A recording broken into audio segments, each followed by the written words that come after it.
Testing 1 2 1 2. Welcome to House Culture Conversations. And if you have seen me on Instagram this week, I've been excited to have this conversation. But we're flipping the script. I'm not going to ask the questions.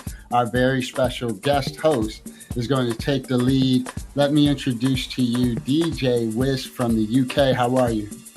I'm good, DJ DLott. I'm good, I'm well, and I'm looking forward to finding out a lot more behind the man, the DJ, Mr. House Culture Conversations himself. So, yeah, it's going to be interesting.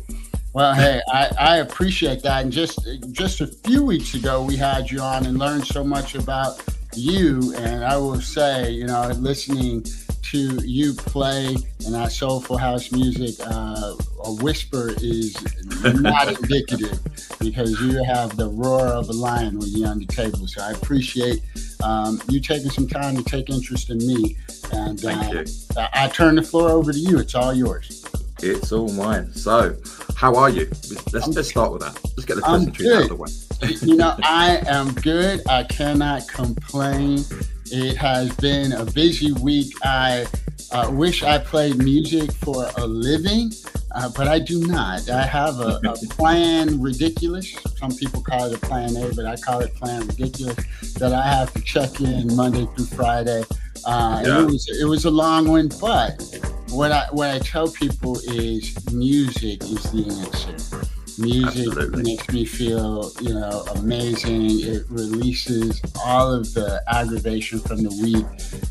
You know, once you play the music and you get yourself into it, you realize everything is going to be all right. Absolutely. And a quick shout out to Cabasa LV. Good to see you, bro. Eva House Music, my mod. That's my jam. Welcome to the channel. So, tell us a little bit more about you, where you're from, and your well, I kind of know what your musical interests are, but I'd like to hear it from the horse's mouth, as they say. So, yeah. So, okay, that's about 3 or 4 questions. So I'm going to try to be concise. Anybody that knows me, I have no shortage of words, but I will do my best. I'm born in Chicago, born and raised in Chicago. And I came up, my mother, big R&B, Luther, Al Green. Yeah. Trying to think of the people she would have been playing when I was growing up. A lot of the soulful, slow jam, stylistics, things like that. There was always a nice little, like Smokey Robinson, like Smokey grooves, and real soulful, a lot of love songs and things of that nature coming up. Marvin Gaye, you can imagine. Wow. So that's how I grew up. And I grew up, we did chores every Saturday morning. And the first 4 hours Saturday morning was chores and music before I could get to go outside. So I had an affinity for music. My mother believed in music, although she didn't really play an instrument that I knew of. But she put me in piano lessons, she put me in guitar, and she bought me a trumpet. And the trumpet stuck the most with me. I'm still chasing that thing. I play even today, but music was all around growing up. And when I went to high school, I played in a band.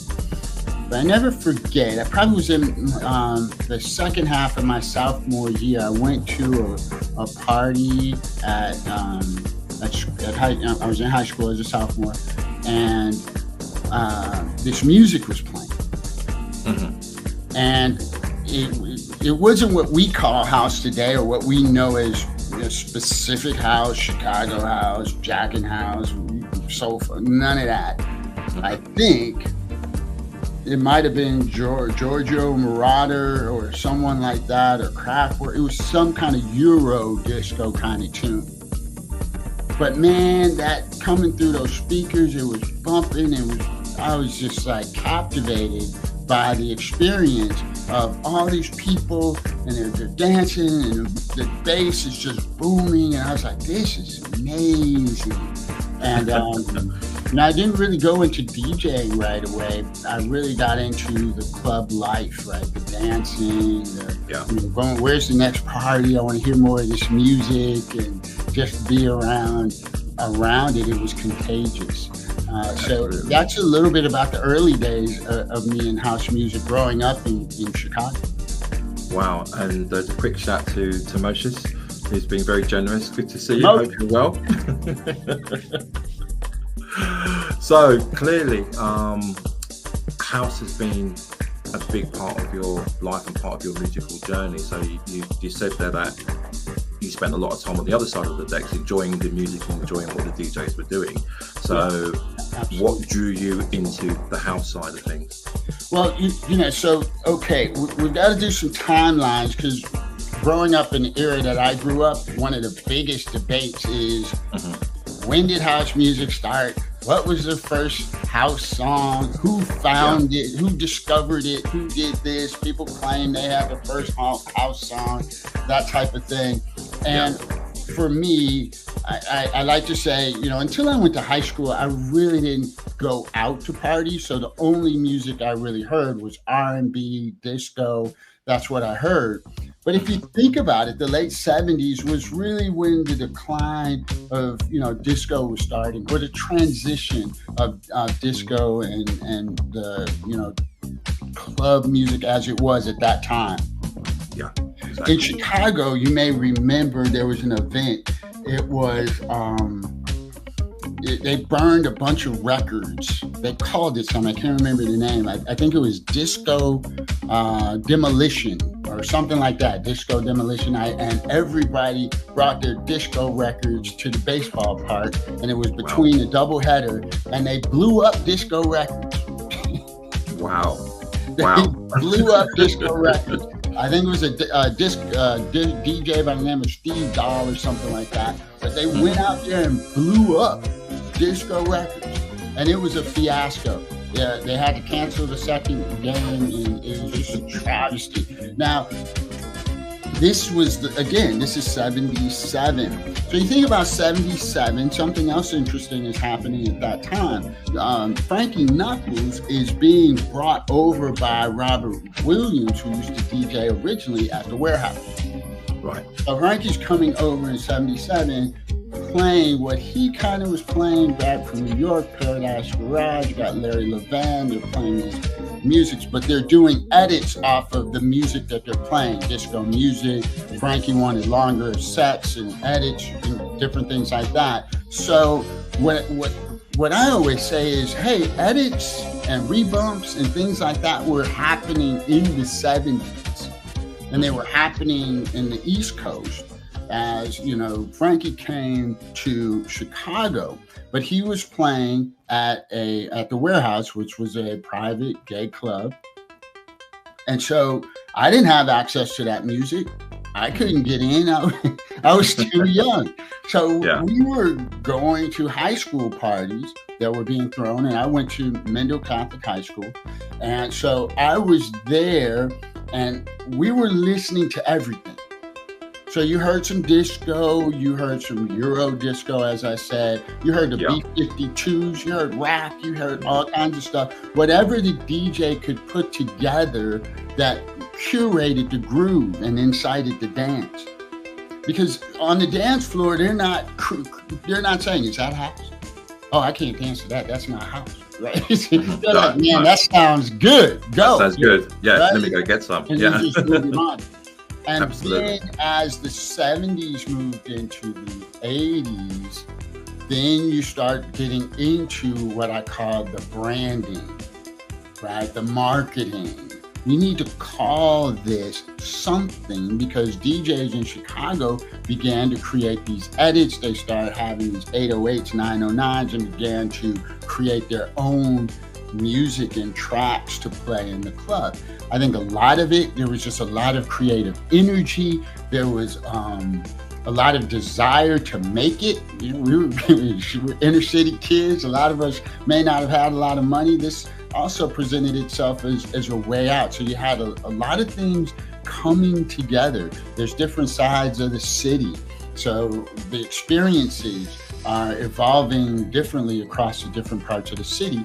But I want to say it culminates in the early 80s with things like, you got Colonel Sanders with, Trapped, Music is the Answer, different things like that. You have On and On. You have Chippy's EP where it's house, right? And different things like that are evolving. And they're saying that's when house is born. And I want to say that is when the branding, we called it something specific that was evolving as this music transitioned from disco to a greater form, a bigger creative form that allowed some electronics, some synthesizers, and some other things to come in. So DJs had more creative input on the music that was being played and created. Absolutely. I'm just going to pause you there for a second to say a quick hi to Midas Retouch, to Judy, and DJ Slim C. Thank you for joining us all this evening. What's happening, family? Good to see you guys. So excited whenever I see these Judy, all you guys in the chat. Midas, it's, from the heart, big love. Okay. So for you clearly sort of stated the change and almost the birth of house, or the labelling of house, if you took it. But what drew you to that sort of style of music from the things that you were listening to before? Yeah, I think, we always talk about house as a feeling, house is a spiritual thing. I mean, if you listen to house music, it's a special kind of thing that if you get it, you get it. And I understand some people don't like house music. There's some people who they don't like house music. They don't get it. They think it all sounds the same. It's just, this kind of thing. But for me, it was secular spirituality. It was like going to the secular church, because it touched me in a way and spoke to me in a way.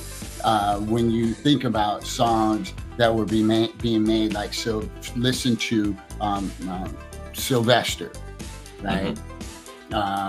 Joe Smooth.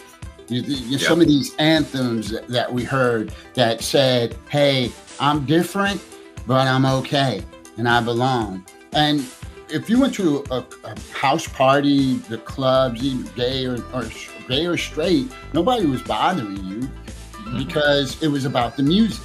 It's about the music, yeah. And it was about the freedom. You could be who you are. Come on in. If you're not about the foolishness, we got big love for you. Come on in, dance, have a good time, let's go. Yeah.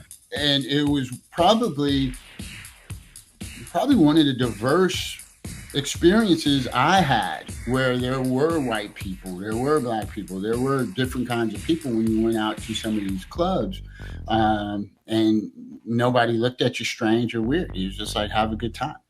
Absolutely. Well, I'm going to let you say hello to Dreammaker Diva, because I know you're going to give her a special welcome. Dreammaker Diva, peace sign, shout out. So house means a hell of a lot to you. I tell people, for me at 16, in a lot of ways, it saved my life. Chicago was a pretty dangerous place at that time. And for young teenagers, young adults, young adult black men, it can be tricky to navigate and make your way through your teenage years and become, a young man and then a man and go on to make something of yourself. So for me, it gave me that outlet in that space where I could, find, whatever I needed to find and learn as a young man. That makes absolute sense. So what's interesting for me is obviously you spent a lot of time in your younger years on the other side of the decks, if you like, enjoying the music, dancing, having a good time. So what made you transition from being a listener to a provider of house? At first it starts off with, man, that looks cool. Yeah. So the resident DJs at our high school was a group called the Unpredictable Disco Corp, and it had my friend to this very day, DJ Dewey B, and I also had E Smooth. So if you know E Smooth, the hit maker, he was at Mendel, and they were the resident DJs. and also Bill Morton, rest in heaven now, was part of this DJ group, and they were DJing at Mendel quite often on Fridays and Saturdays. So this place was packed. Wow. I don't. Anybody from Chicago at that time in high school, whether you went to Catholic or public, went to a Mendel party. And if you went to a Mendel party, you had to be careful of a few things. The floors were sweating. It was wall to wall, thousands of kids just having the time of their life to this music. Wow. And I saw that, I was like, man, I'm loving this. And I saw the DJs, and it seemed cool to be a DJ. And so I took an interest, and I was in classes with some of these guys, and I was like, hey, I'm interested in DJing and stuff like that. And so Bill Morton, who was an amazing blender, he could blend, man, the blends that this dude would do was just incredible. He had a ton of records, and he had some broken up turntables in his basement. And I don't even know what kind of mixer. I don't even know if it was a mixer. I don't know what it was. But he took me in his basement, and he said, okay, you're going to learn how to do it. And I said, oh, great. Well, I'll be able to play for myself. He's like, no, you're going to play at Mendel. Okay. And I never forgot. I was like, no, I don't need to play at Mendel. He's like, man, you're going to play at Mendel. Oof. And he was like Mr. Miyagi from the Karate Kid. He was like, axe on, do it again, do it again. We went through a set so many times, and I got that opportunity to play, and I never forget. He said, whatever you do, don't let them stop dancing. No pressure. He said, if they stop dancing, you're done. You're done. Yeah. And I never forget, I got up there to the tables, and I couldn't hear a thing. I put got the headset on, I got it all the way up, but the monitors and the sound in that place was so loud. And I was like, man, I can't hear. He was like, it's just like some kung fu stuff. Wow. You must feel the beat. I was like, feel the beat. This is going to be a disaster, right? So I'm up there, and I'm trying to get it going, and I settle down, and I start to truly feel it. You can feel the fork pouring that floor. Boom, boom, boom, boom. Yeah. And so I'm following that. And so next thing you know, the crowd is like into it. They're going crazy. Wow. I'm like, I'm doing it, right? And I look over at Bill, and Bill is just like Mr. Miyagi. He got that smile on his face. Yep. Right. That's my boy. Yeah. That's exactly right.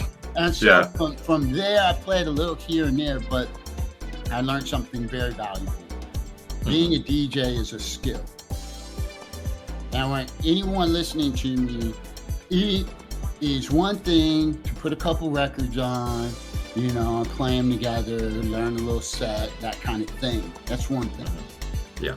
But it's another thing, night after night, year after year, decade after decade, to keep people dancing on a dance floor, going crazy, loving the music, playing at festivals, playing overseas, playing locally, playing wherever you can play, and not making a whole lot of money. And all of your time is given to finding music and looking for that hidden gem. Or now, people like Midas Touch in the crowd. Now, I don't know who else, if there's other producers out there creating your own sound, because there's something that you hear that you're not hearing on the dance floor, where you don't have a record to convey what you want to hear. So I say it all the time. I have mad respect for the people that have done this and committed their lives for decades, 5+ decades. Just on the side, have you ever thought about producing tracks yourself? So, interestingly enough, if you look back in the archive, you'll find, working with DJ Dewey B, I created this genre, what I call real Christian soul. And it's kind of a neo-soulish kind of thing, but inspirational kind of vibes, Christian kind of centered music. because when I left high school, I carried crates for Dewey, and I was the backup DJ. So if Dewey had 2 gigs when we were in college, I got the one in the basement, and he got the one upstairs, right? So, or if we were playing big, I would carry records and speakers and stuff like that. So throughout college, I DJed. But after I left college, I went and started a career. And I never forget, maybe about 2000, I went to Dewey, and I was like, yeah, something's bothering me. He's like, well, what's that? I said, I was asking myself, if I passed away, what would be the one thing I would be disappointed about? And I said that I didn't use my gift of music to my full ability. And they said, well, what do you want to do? I said, I don't know. And I said, I remember my trumpet was in a box, so I went and got my trumpet out. It was all stiff. It was, I had to oil it up and get all the rust and stuff out of it, but I got it working again. And I made some terrible music, let me tell you. I mean, it's terrible. And then I had the nerve to send it to people for Christmas. Yeah, anybody that's got any of those, my apologies, but I appreciate it. I hope they were gentle with you. Yeah, they were like, oh, thank you so much. But when people don't like your stuff, because, you go over their house, you don't see it. It's like, where's that album I gave you? Oh, that. Yeah. I have to put my hands on that. So I do appreciate the love and support. And that just evolved over time. The last few years, we started Hot Pepper Soul, where we've put some music for things that we love, because we love to create the music, and we love the genre, and we love the culture. And so, we're very creative, and so we make our contribution in that way. No, I hear you on that. And you mentioned the word inspirational, which brings me on to something that perhaps not a lot of people know about you, is that you are actually a motivational speaker, and you've written a book called Say It Well, I believe. So tell us a little bit about that. Okay, so you've been looking into the archives, I see. Yeah, I've done some research, just a little bit. I lead a quadruple life, okay? I'm like 50 things in one. But, my whole life, I have realized one important thing, that if we don't have hope, we don't really have a life worth living. And so I've always been kind of a positive person, always see the glass is half full, right? Sure. And I've just learned that the more we pursue a positive vibe in life in general, the better off we'll be.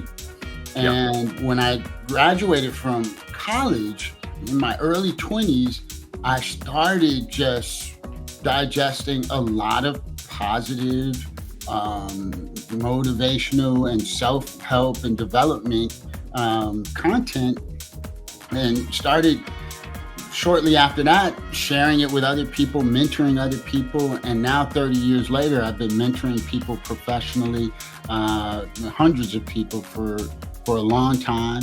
I picked up professional speaking and competitive speaking probably about 10 years ago.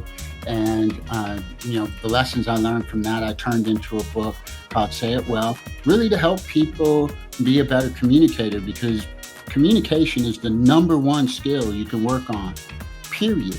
Everything is communication. In music, we are communicating. We're telling a story. We're curating the groove and inciting the dance. We're having an exchange with the dance floor. I play a song, you respond by dancing, or you leave the dance floor. and if you leave the dance floor, enough said, right? But so I've always been, really big on professional development, because you don't know what you're capable of. And I think we only scratch the surface on our full potential. And we're all fitted together in this tapestry of existence. We're just intricately woven together. And everybody's got to do their part. Everybody's got a purpose. Everybody's got a destiny. And it is imperative that we all pursue it. No, I hear you. Mark Twain said, there's 2 days that matter. 1, the day you're born. 2, the day you figure out why. Yeah, that makes sense. Yeah. Quick shout out to Breeze DBL. Breeze. Boots and Coots, how you doing? Good to see you. New EP just dropped. And also Felipe the Haitian, good to see you too, bro. Hope you're well. Philippe, what's happening? So good to see you. Thanks for being here. It's always a pleasure. Okay, so moving on from your motivational speaking, what motivated you to create House Culture Conversations? What was behind that? So once again, Dewey, so you guys are going to learn that Dewey, as quiet as he is a big instigator and motivator of things that I end up doing. And noted. so DJ Dewey B was DJing on Facebook, and he was getting muted. And he was like, man, we got to do something. We got to go someplace else. So he went to Twitch. Okay. And when he went to Twitch, we were talking, and I was like, man, it'd be great if you had something to go along with this kind of, DJing thing.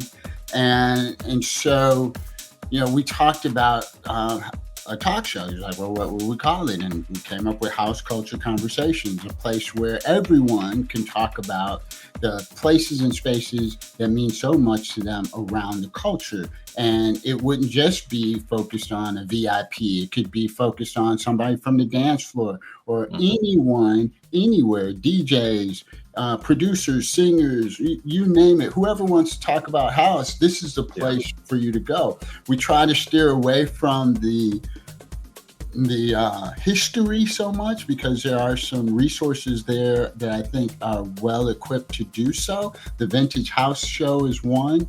Also, Maurice Joshua has Everything House. I think that's the title of it, but he has a talk show, and he's talking to the people that were back there in the day. Joe Smooth, the creator of The Promised Land. He's Curtis McLean. And so you can talk to Wayne Williams, Mike Dunn. He's talking to all the people that were there, that were part of the record labels, Trax and Disco International, and so all these different things. They are a great resource if you really want to delve in. And there's tons of information and documentaries out there. If you go on YouTube, there's a ton of documentaries. There's a couple out there where you even can catch the words of Frankie Knuckles. No, that's great. Quick shout out to Paco D. Paco D, how are you? Part of FTX, but we'll get onto that one a little bit later. So, do you feel House Culture Conversations? I mean, what's the goal? What's the long-term aim? I mean, is it just over a year old now? Well, no. I mean, we've been at this for probably 3 years or so. Okay. I mean, if you go back, we have now contributed to the archive that is house music. And what I'm most proud about is that if you look at this chat, so many people have made a contribution to that conversation and to that story. And it's a conversation that we can take from now until we're no longer able to talk about it. And maybe we got to syndicate it and pass it off to a younger generation. Who knows? But just like the music, talking about this music is infectious, and it never gets old. No, I hear you on that one. So you spent time on the other side of the decks on the dance floor, along with lots of sweaty teenagers. You transitioned from that to actually playing to large crowds, and obviously feeling the buzz and the love and the energy from that. So you've gone from that to then DJing on Twitch. So what made you move from in real life to Twitch, or streaming in general? Okay, take a guess. No, I'm not going to guess. I'm asking the questions.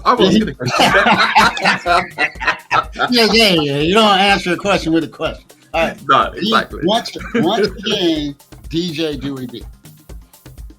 So he's playing. Then once he plays, we start the show. Then I think we flip-flopped it, put the show first, then the music. And we're doing that whole thing. And then he's like, oh, you got to start DJing. DJ DLott. He started coming on House Culture Conversations saying DJ DLott.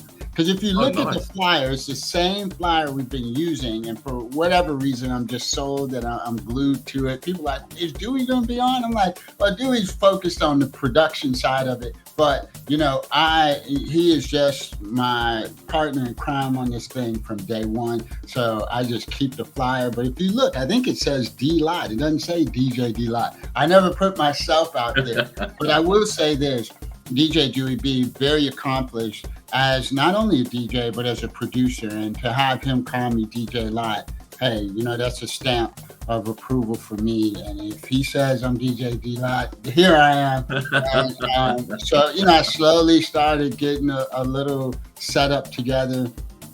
And, thus DJing on Twitch was born. Oh, it was painful, by the way. The start of DJing on Twitch is always painful. I think all the DJs have been there at some stage. Okay, all right. So for you, DJing on Twitch, it's different to real life. Obviously, in real life, you can see people, you can feel the energy, people enjoying. Twitch, depends how many people you've got in the room and how many dancing emotes, and that's all that you've got to gauge. How did that transition work for you? How did it make you feel, especially in the beginning? The good part about it, I feel, everybody doesn't like a talking DJ. I am still learning the balance, because I can chat. I can go. So I don't know what makes you say that. I can go. So, I've had times where, I'm like talking so much. I'm like, I feel like I'm talking too much. So, but I also realize that, you can go listen to music anytime. So, why would you be on with me? And I realize that engagement is a part of the Twitch experience. 100%, yeah. And so that engagement is going to come in one of two ways. One, the people that are in the chat are going to feel like they're connected with the DJ while he's doing their thing, or they're going to have the chat itself is going to create such an infectious experience. And if you come to the Fam Tram Express, I'm sure we'll talk about that. I got to take my hats off to Dream Maker Diva. When we first started talking about a raid train of sorts, she really brought that experience together. And then partnering with That's My Jam, the chat is crazy. And they've done such a good job that I can't even keep up. So I always say, hey, sorry, you guys enjoy the chat. I'm going to try to chime in here and there where I can. But that chat just goes. And it's so enjoyable. It's so vibrant. It's positive. It's encouraging. And it's just a whole lot of fun. And for me, that has been the thing that makes it not equivalent to being live, but equal, right? It's separate, a different experience, but equal in satisfaction, I would say. No, that's fair. And this is one of those situations when you've taken one of the host's questions now, so I'm not going to ask you about FTX now because you spilled the beans. Unless you want to tell me a bit more about FTX. So again, like I said, I was streaming, and I didn't, because I hadn't been playing live or anything like that. I didn't really have a community. Yeah. So I'm on here DJing to, I got a fish tank back here, so the fish were grooving out. I probably, a couple of stray cats from down the street heard me through the window, and they was outside bopping their heads. But the chat was brutal. There's like one or two people in there, and I think I had 2 or 3 IDs, so I fired them up. So I have a few more people in the chat. You DJ, that energy, the people are your energy. So that was really tough. But Dream Maker Diva came through some other streams, Depths of the Underground. I think we had bumped into each other, and maybe on another stream. I want to say Dwayne Aiken maybe, but we just kind of bumped into each other, and streams started getting a little more interesting, a little more participation, and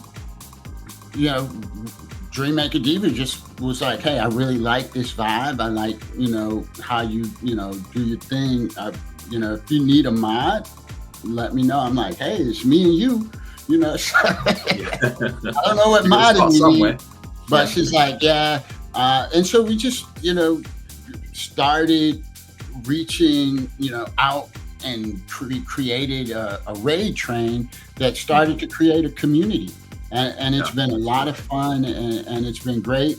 And that is myself, DJ Paco D, who's in the crowd, John Davis Jr., and K-Sub Studio round out the club. And when we got started, we had the Sandman was part of us getting started and off the ground. And so mad respect for all of them for just being willing, because they could have been like, who are you? Yeah. What's going on? But I think, Dream Maker Diva brought a lot of credibility because she's well respected, and as a mod for other DJs, she is top notch. And so I think that was a big part of getting off to a good start. No, I hear you on that one. I was going to be really cruel to you and sort of say, are you going to give us a few bars on your trumpet, but you haven't prepared anything, I'm sure. So I'll skip past that one. But, there you go. Good call. Moving on swiftly. Yeah. So in terms of giving a message to the community about house and what house means to you and where you see the future of house going, tell us your thoughts on that. Well, there's so many things to think about. Mm-hmm. There's the business of music. And, just recently we've been faced with the DJ deal on Twitch. Yeah. Right. So here we go with Twitch. And I don't know if all the DJs are going to be, jumping on board with that or jumping off and finding what is the next frontier. Technology is a big part of the future. You start thinking about artificial intelligence, what that could bring, automated sets, automated DJs and different things like that. I mean, you look at what you can do now with the technology, and so it's only going to grow. So the question becomes how far that goes.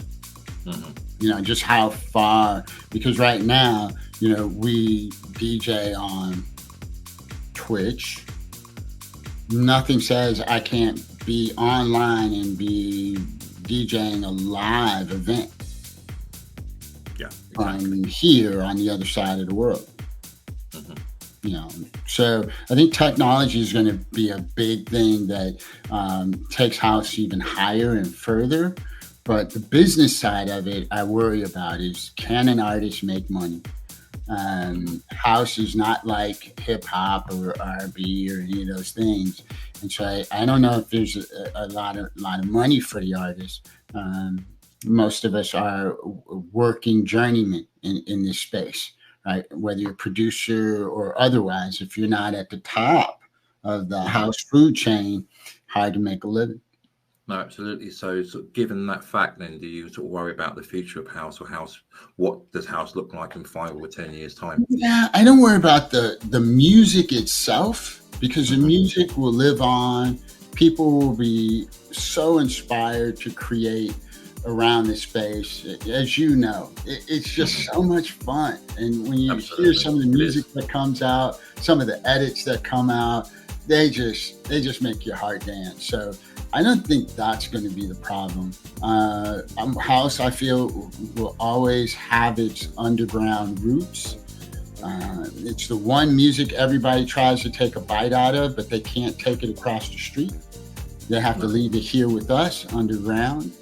Whether that's Drake, whether that's Beyonce, whether that's Whitney Houston, Yes or So, whether that's, who it may be in the rest of the world that wants to come in and, make a song or partake, it will always be our music. No, 100% on that one. So I think we're always close to nearly wrapping up now. So tell us when we can catch your streams. Tuesday night, Fam Tram Express. Now there's a plug. An odyssey of sound from 5 p.m. Eastern to 11 p.m. I kick off at 5 p.m., then Paco D 6:30, then John Davis Jr. at 8, and Kaser Studio at 9:30. And it truly is an odyssey of sound. Just a collection of DJs that are going to take you on a journey musically and sonically. And the chat is amazing. That's my jam, Dreammaker Diva, and day one, it's the Candy Lady. Always just so much fun in the chat. And like I said, I can hardly keep up, but I usually go back. And the last stream we had, I even saw some of your jokes, DJ Wisp, in the chat. I was like, he is kind of funny. No. Who told you that? Eva? I got it documented. But okay. Yes, that's a Fam Tram Express. So Tuesday nights I'm on at 5 p.m. And then Thursday mornings, we do, every Thursday from 7 a.m. to 8, we do, it's just what we call Thrive. And it is an inspirational, what I call helping you finish the week strong. It is positive, encouraging. It's a slowed down BPM, probably in the 116 range, not so much 120 up, but more 116, topping out below 120. And really smoother, very soulful and uplifting. Gospel house is in there, just a lot of good vibes to help you get your day started, encourage each other, drop things in the chat, quotes, thoughts, inspiration. So many folks that are on here, Termocious, Breeze DBL, to name a few, DJ Soul Dave, I know I see them, and that's my jam, Dreammaker Divas, Candlelight, always on hand. Now that's a set that I, obviously, as we talked about, my bent towards positivity and inspiration, I really enjoy that one. Now I got to get up at 7 a.m. here, and Dreammaker Divas is like 6, so we're committed. That's commitment. That is definitely a reason to get up early, and it does make my day. And so I hope folks will check that out as well. Yeah, make sure you do that, people. I guess one of my last question for you will be, what's in store for the rest of 2024 and 2025 and beyond? What are we going to get from DJ DLott? So my next book is finished. Ooh, okay. I have a book. Right now, me and the publisher are debating on the title. I had one thought, and now it has become something more along the lines of everything I learned about personal and professional development in a book. So that it is everything. It is. I'm proud of the effort.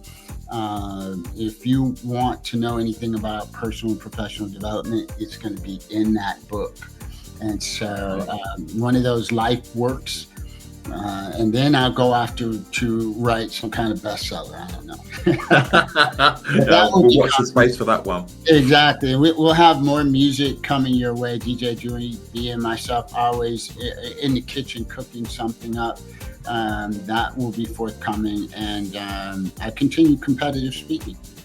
Brilliant. No, we look forward to that. Definitely. Chief Dirty Rice 21, welcome in. Chef Dirty Rice, brilliant set today. Enjoyed it immensely. Oh, just quickly for your site, is that available paperback, hardback, or ebook? Where can we get that? Say It Well is available. The new one won't be out for a while, but yeah, Say It Well is audio, Spanish, English on Amazon, Audible. Brilliant. Okay, well, that's all the questions. Oh, the other thing, you know what? I gotta say something that just dropped is our inspirational. What do you want? Journal. So out of the Thrive on Thursdays, inspired by what we were hearing in that stream on Thursday mornings at 7 a.m., we created a journal. If Dreammaker Diva is there, oh yeah, she dropped it. She dropped it in the chat for you. That journal just came out. We talked about it, that it was coming. It is now available, and it's literally a bunch of inspirational thoughts, quotes, and opportunity for you to put your thoughts and write your thoughts out to really inspire you throughout the year.